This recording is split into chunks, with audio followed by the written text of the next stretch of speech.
And so like he was larger than life, man. He was larger than life, man. Let me tell you just a quick story. 2014, 2015, I just started, I came back to school. I was here at Cal State Dominguez. And I was covering the Lakers and Clippers, as a journalist that entire season, right? 2014, 2015 season. That was towards like the end of Kobe's run. He had just started facing injuries and whatnot. He was taking days off. And, I covered the Lakers the entire season. At the end of the games, you went in the locker room and everybody had the microphones and stuff to his face. I was always scared. I was always scared to ask him a question, say something to him. Always.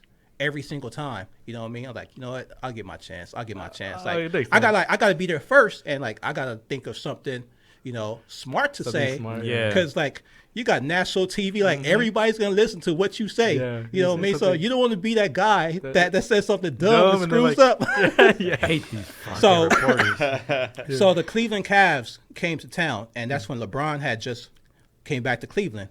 And they played that night. Kobe had 17 assists, but that was his career high night. He had 17 assists.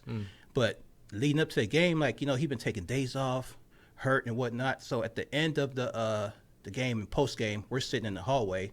We're all just like waiting to get into the locker room to like talk to these players and stuff. And they made an announcement. They said, Kobe's coming to the press room.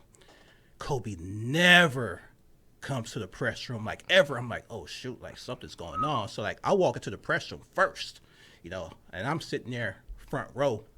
The room is packed. Everybody comes in and like he's asking questions. He's talking about playing through injuries. I'm like, oh shit, like this guy's gonna retire. Now this wasn't the day he announced that he was gonna retire, because he announced that the next season. But I'm sitting there and he's just like, oh man, I'm slowing down. I said, saying to myself, Darrel, dude, like you gotta ask him a question. Like you don't know you don't know when you're gonna get your chance. In a press conference, anybody could get their turn. You know what I mean? Like you just start talking, fire off a question. And I'm just sitting there like, man, like what are you gonna ask him? What are you gonna ask him?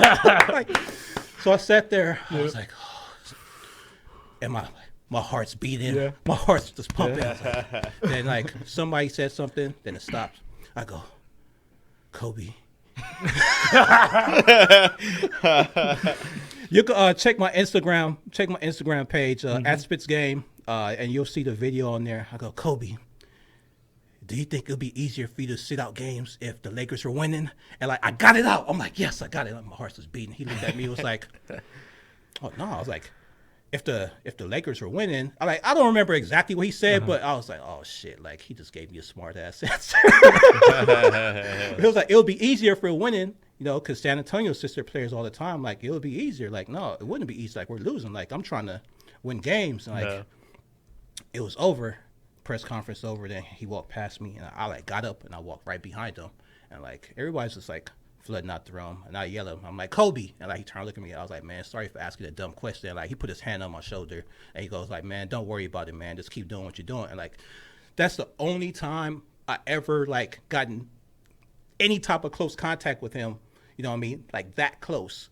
I'm like, oh shit, like oh man, like that was awesome. Like he didn't have to stop and say anything to me. And like I'm just like hanging around behind him, like seeing who he talks to, and like trying to eavesdrop on his conversations and shit, like all sneaky reporters do.